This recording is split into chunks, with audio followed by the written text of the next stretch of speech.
Hey guys, welcome to my YouTube channel nursing education. आज की video में हम बीएससी नर्सिंग थर्ड ईयर की सब्जेक्ट चाइल्ड हेल्थ नर्सिंग को स्टडी करेंगे, जिसमें हम डिस्कस करेंगे definition of diarrhoea, aetiology of diarrhoea, classification of diarrhoea, medical management of diarrhoea and nursing management of diarrhoea. So let's discuss about diarrhea. First of all, definition of diarrhea according to WHO. Diarrhea is defined as a passage of 3 or more loose stools per day or passing more stools than normal for the age. अगर एक दिन में child 3 time से ज़्यादा loose stool pass करता है तो उसे डायरिया कहते हैं। और चाइल्ड की एज जितनी है, अगर वो उससे ज़्यादा अपनी एज के अकॉर्डिंग नॉर्मल से ज़्यादा स्टूल पास करता है तो उसे डायरिया कहते हैं। This is the definition of diarrhoea according to WHO। Diarrhoea अगर चाइल्ड एक दिन में 3 टाइम से ज़्यादा लूज स्टूल पास करता है और अपनी एज के अकॉर्डिंग नॉर्मल से ज़्यादा स्टूल पास करता है तो उसे डायरिया कहते हैं। Now we discuss etiology, which is responsible for diarrhea. Diarrhea in children is most often caused by infections from viruses like rotavirus, bacteria, E. coli और parasite spread through contaminated food and water. Diarrhoea mostly बच्चों में infections की वजह से होता है, viruses की वजह से हो सकता है। रोटावायरस एक कॉमन वायरस होता है जो डायरिया के लिए रिस्पॉन्सिबल रहता है। बैक्टीरिया जैसे ई कोलाई बैक्टीरिया की वजह से डायरिया हो सकता है, पैरासाइट्स की वजह से डायरिया हो सकता है और ये फूड और वाटर को कंटामिनेट करके डायरिया कॉज करते हैं। Food allergies and lactose intolerance such as lactose intolerance, gastrointestinal disorders like irritable bowel syndrome, inflammatory bowel syndrome, celiac disease, malnutrition and medicine। Food allergies की वजह से डायरिया हो सकता है। चाइल्ड को जिस फूड से एलर्जी होती है, अगर वो फूड वो खा लेता है तो उसकी वजह से उसे डायरिया हो सकता है। इंटॉलरेंस की वजह से डायरिया हो सकता है, जैसे कि लैक्टोज इंटॉलरेंस। लैक्टोज एक शुगर होती है जो कि काऊ मिल्क में प्रेजेंट होती है और जब बच्चा काऊ मिल्क पीता है तो उसकी वजह से उसे डायरिया हो सकता है। गैस्ट्रोइंटेस्टाइनल डिसऑर्डर्स की वजह से डायरिया हो सकता है, जैसे कि irritable bowel syndrome. Irritable bowel syndrome brain gut disorder होता है, जिसमें ब्रेन और गट के बीच में कम्युनिकेशन में एबनॉर्मेलिटीज़ देखने को मिलती है, जिसकी वजह से गट बहुत ज़्यादा सेंसिटिव हो जाता है, उसकी सेंसिटिविटी इंक्रीज़ हो जाती है और मसल कॉन्ट्रैक्शन में चेंजेस देखने को मिलते हैं। इन्फ्लेमेटरी बॉवल डिजीज़ की वजह से, इन्फ्लेमेटरी बॉवल सिंड्रोम की वजह से डायरिया हो सकता है। सीलिक डिजीज़ की वजह से डायरिया हो सकता है। सीलिक डिजीज़ एक ऑटो इम्यून डिजीज़ है जिसमें हमारा इम्यून सिस्टम ग्लूटीन प्रोटीन के लिए रिएक्शन शो करता है। ग्लूटीन प्रोटीन यह व्हीट राई में प्रेजेंट होता है। माल न्यूट्रिशन की वजह से डायरिया हो सकता है और कुछ मेडिसिन की साइड इफ़ेक्ट्स की वजह से डायरिया हो सकता है। Now we discuss first cause, which is a infectious cause. Infectious causes means infections की वजह से डायरिया होता है। These are a most common cause of acute diarrhea. Infection की वजह से acute डायरिया होता है। acute डायरिया मीन्स कि डायरिया 14 डेज से कम टाइम के लिए होता है। फर्स्ट इन्फेक्शियस कॉजेस में फर्स्ट है viral infections. Viral infections means virus की वजह से डायरिया होता है। Viruses like rotavirus, norovirus, and adenovirus are a common pathogens, especially in children under 5। Viruses जैसे रोटावायरस की वजह से डायरिया हो सकता है, नोरोवायरस की वजह से एंड एडिनोवायरस की वजह से। ये कॉमन वायरसेस होते हैं जिनकी वजह से डायरिया हो सकता है और ये स्पेशली जो अंडर 5 ईयर चिल्ड्रन होते हैं उनमें डायरिया कॉज करते हैं। Now we discuss second type of infectious causes, which is a bacterial infections. Bacterial infections means bacteria की वजह से डायरिया होता है। Bacteria like E coli, salmonella can cause diarrhoea often through contaminated food और water. Bacteria जैसे कि E coli, salmonella की वजह से डायरिया हो सकता है और ये वाटर और फूड को कंटामिनेट करके डायरिया कॉज करते हैं। पैरासाइटिक इन्फेक्शंस में पैरासाइट की वजह से डायरिया होता है। Parasite such as a cryptosporidium can infect the digestive tract particularly in younger children. Parasite जैसे क्रिप्टोस्पोरिडियम की वजह से डायरिया हो सकता है। ये डाइजेस्टिव ट्रैक्ट में इन्फेक्शन कॉज करके डायरिया कॉज करते हैं और ये पर्टिकुलरली यंगर चिल्ड्रन में डायरिया कॉज करते हैं। Now we discuss non-infectious causes which is responsible for diarrhea. First, food allergies and intolerance. Reaction to certain foods such as a cow's milk और gluten can cause diarrhoea. कुछ food से reaction की वजह से, allergy की वजह से diarrhoea हो सकता है, जैसे कि काऊ मिल्क और ग्लूटीन खाने की वजह से भी डायरिया हो सकता है। जिन बच्चों को लैक्टोज इंटॉलरेंस रहता है, अगर वो काऊ मिल्क पीते हैं तो उसकी वजह से उन्हें डायरिया हो सकता है। और जिन बच्चों को सीलिक डिजीज़ होती है, अगर वो ग्लूटीन प्रोटीन खाते हैं तो उसकी वजह से डायरिया हो सकता है। ग्लूटीन प्रोटीन व्हीट में, राई में प्रेजेंट होता है। Gastrointestinal disease, inflammatory bowel disease, coeliac disease, irritable bowel syndrome can cause diarrhoea. Gastrointestinal disease की वजह से डायरिया हो सकता है, जैसे इन्फ्लेमेटरी बॉवल डिजीज़ की वजह से, सीलियक डिजीज़ की वजह से, इरिटेबल बॉवल सिंड्रोम की वजह से डायरिया हो सकता है।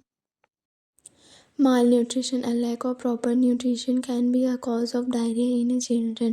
अगर बच्चे को प्रॉपर न्यूट्रिशन नहीं मिलता है, न्यूट्रिशन की कमी होती है, तो उसकी वजह से भी उसे डायरिया हो सकता है। मेडिकेशन से, some medicine can cause diarrhoea as a side effect है, और कुछ मेडिसिन के साइड इफ़ेक्ट्स की वजह से भी डायरिया हो सकता है। Now we discuss classification of diarrhoea. Diarrhoea 3 types के होते हैं: acute diarrhoea, persistent diarrhoea and dysentery. अब हम इन तीनों टाइप को वन बाय वन करके डिस्कस करेंगे। First we discuss about acute diarrhoea, characterised by loose watery stools for a duration of less than 14 days है। एक्यूट डायरिया 14 डेज से कम टाइम के लिए होता है और इसमें लूज वाटर स्टूल देखने को मिलता है। May be accompanied by symptoms of dehydration such as lethargy, skin sunken eyes and poor skin elasticity. और इसमें बच्चे में डिहाइड्रेशन देखने को मिलता है, बच्चा बिल्कुल लेथार्जिक हो जाता है, सनकेन आइज रहती है और स्किन की इलास्टिसिटी भी पुअर हो जाती है। This is acute diarrhoea. Acute diarrhoea 14 days से कम टाइम के लिए होता है, लूज वाटरी स्टूल देखने को मिलता है और बच्चे में डिहाइड्रेशन, लेथार्जिक, ये सारे सिम्टम्स देखने को मिलते हैं। Now we discuss second type, which is a persistent diarrhea, an episode of diarrhea that continues for 14 days or more. इसमें डायरिया 14 डेज या फिर उससे ज़्यादा टाइम के लिए देखने को मिलता है। Often leads to nutritional problems and can be associated with a high mortality rate in a young children. और इसकी वजह से न्यूट्रिशन प्रॉब्लम देखने को मिलती है, न्यूट्रिशन की कमी हो जाती है बच्चों में और हाई मोर्टेलिटी रेट देखने को मिलता है पर्सिस्टेंट डायरिया की वजह से। स्पेशली जो यंगर चिल्ड्रन रहते हैं उनमें मोर्टेलिटी रेट ज़्यादा होता है पर्सिस्टेंट डायरिया की वजह से। This is the persistent diarrhoea. Persistent diarrhoea 14 days से ज़्यादा टाइम ड्यूरेशन के लिए होता है और इसकी वजह से न्यूट्रिशन की कमी हो जाती है और मोर्टेलिटी रेट ज़्यादा हो जाता है। Now we discuss third type of diarrhea, which is a dysentery. This is defined by the presence of blood and mucus in the stools. Dysentery में स्टूल में ब्लड और म्यूकस देखने को मिलता है। Indicates an invasive bacterial infection and requires specific medical treatment. और ये indicate करता है कि बैक्टीरियल इन्फेक्शन हुआ है बच्चे को और उसे स्पेसिफिक मेडिकल ट्रीटमेंट की ज़रूरत है। डिसेंट्री में स्टूल में ब्लड प्रेजेंट होता है, म्यूकस प्रेजेंट होता है और ये बैक्टीरियल इन्फेक्शन की वजह से होता है और इसमें मेडिकल ट्रीटमेंट ज़रूरी होता है। Now we discuss management of diarrhoea. Diarrhoea के मैनेजमेंट के लिए हम मेडिकल मैनेजमेंट डायरिया का डिस्कस करेंगे एंड नर्सिंग मैनेजमेंट डायरिया का डिस्कस करेंगे। First of all we discuss medical management of diarrhoea. Medical management में सबसे पहले रिहाइड्रेशन थेरेपी, पेशेंट को रिहाइड्रेट करेंगे। इसके लिए हम पेशेंट को ओरल रिहाइड्रेशन सोल्यूशन देंगे जिसे ORS कहते हैं। Oral rehydration therapy means drinking of solution of clean water, sugar and mineral salts to replace water and salt lost from the body during diarrhea। Diarrhoea की वजह से जो salt और water का लॉस हो जाता है, सॉल्ट और वाटर की कमी हो जाती है, उसे पूरा करने के लिए ORS दिया जाता है बच्चे को। ORS क्लीन वाटर होता है जिसमें शुगर और मिनरल सॉल्ट होता है और ये ORS डायरिया की वजह से बच्चे में जो वाटर और सॉल्ट की कमी हो जाती है उसे पूरा करता है। This is the rehydration therapy. ORS contains sodium chloride 2.6 gram, trisodium citrate 2.9 gram, potassium chloride 1.5 gram, and glucose 13.5 gram, all dissolved in 1 liter of clean water. ORS में 2.6 ग्राम सोडियम क्लोराइड होता है और ट्राइसोडियम सिट्रेट 2.9 ग्राम present होता है और potassium chloride 1.5 ग्राम होता है और ग्लूकोज 13.5 ग्राम होता है और इन सभी को 1 लीटर क्लीन वाटर में डिज़ोल्व किया जाता है। इस तरह से ORS को प्रिपेयर किया जाता है। Symptomatic management anti diarrhoeal reduce frequency of passing stools है। बच्चे को एंटी डायरियल मेडिसिन देंगे ताकि जो फ्रिक्वेंसी है स्टूल पास करने की वो रिड्यूस हो सके। एंटीपायरेटिक्स रिड्यूस फीवर, अगर बच्चे को फीवर होगा तो उसे एंटीपायरेटिक्स देंगे फीवर को कम करने के लिए। एंटीएमेटिक्स टू ट्रीट वॉमिटिंग, अगर बच्चा वॉमिटिंग कर रहा है तो उसको ट्रीट करने के लिए एंटीएमेटिक्स ड्रग देंगे। Now we discuss dietary management. Drink plenty of fluids, parents को एक्सप्लेन करेंगे कि वो बच्चे को ज़्यादा से ज़्यादा फ्लूइड दे। Eat small and frequent meals, और उन्हें कहेंगे कि बच्चे को थोड़ा थोड़ा करके मील्स दें और दिन में कई बार उसे मील दिया करें। Eat high potassium and low fibre diet, और उन्हें कहेंगे कि वो ऐसा फूड दे बच्चे को जिसमें पोटेशियम ज़्यादा हो और फाइबर कम हो। फ्रूट्स, जूसेस, दलिया, खिचड़ी, राइस, पोटैटो आर बेनिफिशियल, और उन्हें कहेंगे कि वो बच्चों को फ्रूट्स दिया करें, जूसेस दिया करें, दलिया, खिचड़ी, राइस, पोटैटो दिया करें। ये डायरिया में बहुत ही ज़्यादा बेनिफिशियल होते हैं। Limit fried, spicy, fatty and sugary foods, और उन्हें कहेंगे कि वो बच्चे को लिमिटेड अमाउंट में फ्राइड, स्पाइसी, फैटी और शुगरी फूड्स दें। This is the medical management of diarrhoea. Now we discuss nursing management of diarrhoea. Diarrhoea के नर्सिंग मैनेजमेंट को हम नर्सिंग केयर प्लान के थ्रू अंडरस्टैंड करेंगे। उसके लिए सबसे पहले हम नर्सिंग डायग्नोसिस देखेंगे। So first nursing diagnosis is acute abdominal pain related to bacterial infection as evidence by pain scale reading.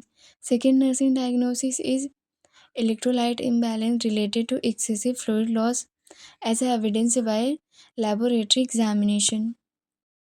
Third nursing diagnosis is a risk for impaired skin integrity related to dehydration as evidenced by irritation due to frequent stools.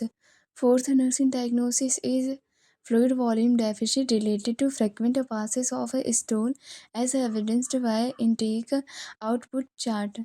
Fifth nursing diagnosis is weakness related to diarrhea as evidenced by observing the journal appearance.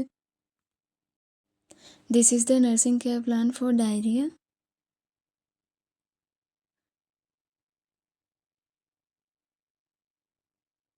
Thank you so much. If you like my video, then like, subscribe and share my channel.